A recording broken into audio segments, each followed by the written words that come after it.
Hey there, welcome back. Now in this lecture, let us understand how to use our token to access any content.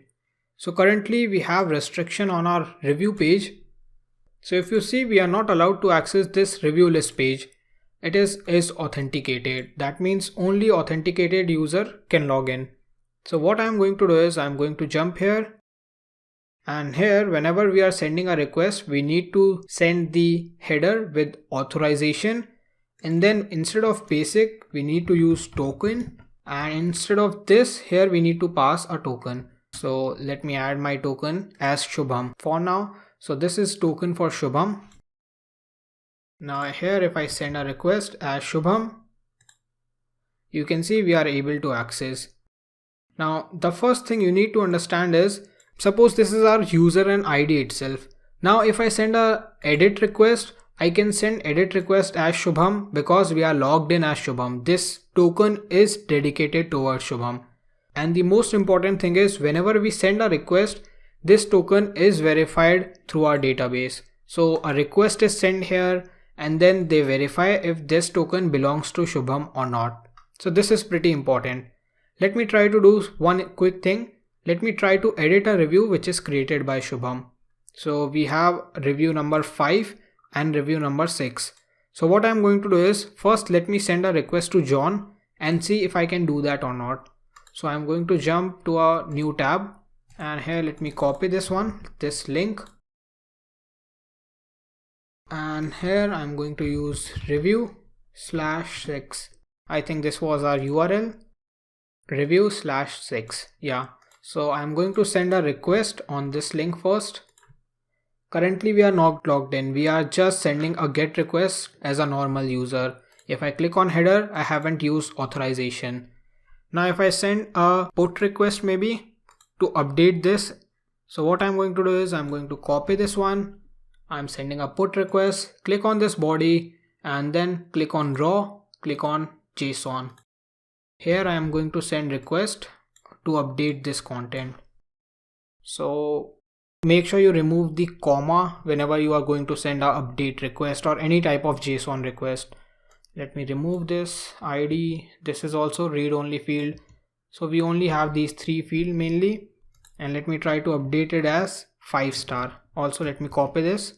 So if I send this request, you can see I'm not allowed. And currently I'm not even sending a request in the form of logged in user. So to send that, I need to click on header. I need to use authorization.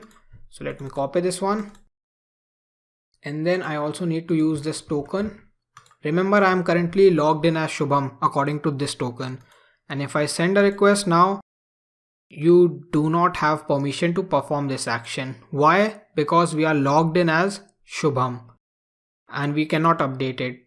But if I try to log in as John now, what I need to do is I just need to copy the token for now, for test purpose definitely. So get onto my tokens and test this with John.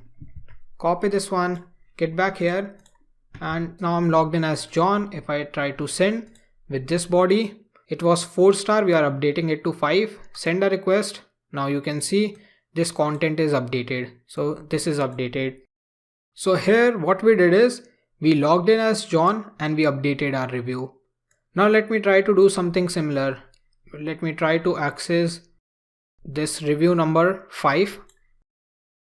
Review number 5, and make sure you change this put to get request. Now I'm going to send a get request here. I have this information and this is currently Shubham. Let me try to update. Let me try to update this review.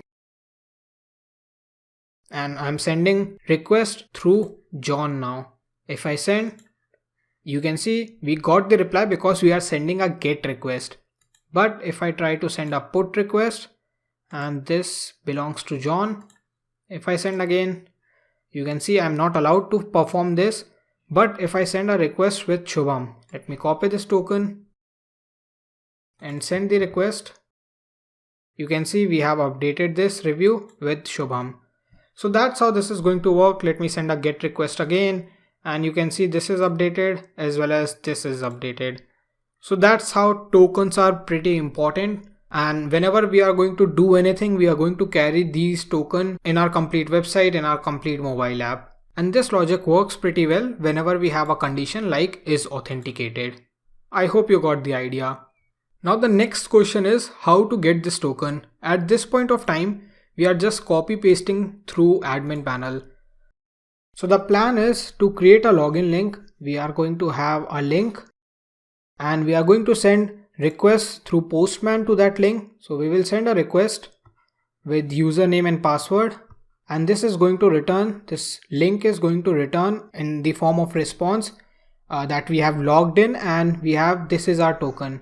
So we are going to get a token through this link, and now we are going to store this token. After that, if we are going to send any type of request, we will pass this token. So this is going to be our first case with login, and this we will implement in next lecture. The second case is also important. So if I just shift this one, so the second case is also important. We discussed this earlier also, and this is going to be about user registration. So we need to register a user. After that, once we got the required information like username, password, email, as well as confirm password, we are going to call this as password 2. Once we get all these information, we are going to log in it and create a token. So this is going to be our second case. And the third case is if we need to delete a token, so the user need to regenerate it. So we are going to call this as logout, and every time a user log out, we are going to destroy this token. That's it. So these are the three cases. The first one is going to be login one, and we are going to implement that in the next lecture. So for now, I hope you got this point. I strongly recommend to practice this with certain other values as well, because we have several type of link, and the major aim of this token is to understand the power of this, because this token works as username and password, and we just need to pass this with header. So if I try to access anything which is not related to Shubham, I think this token belongs to Shubham, right? Yep, it's a Shubham token. So if I try to access anything where Shubham is not allowed as a user, we are going to get an error, or we can only send get request.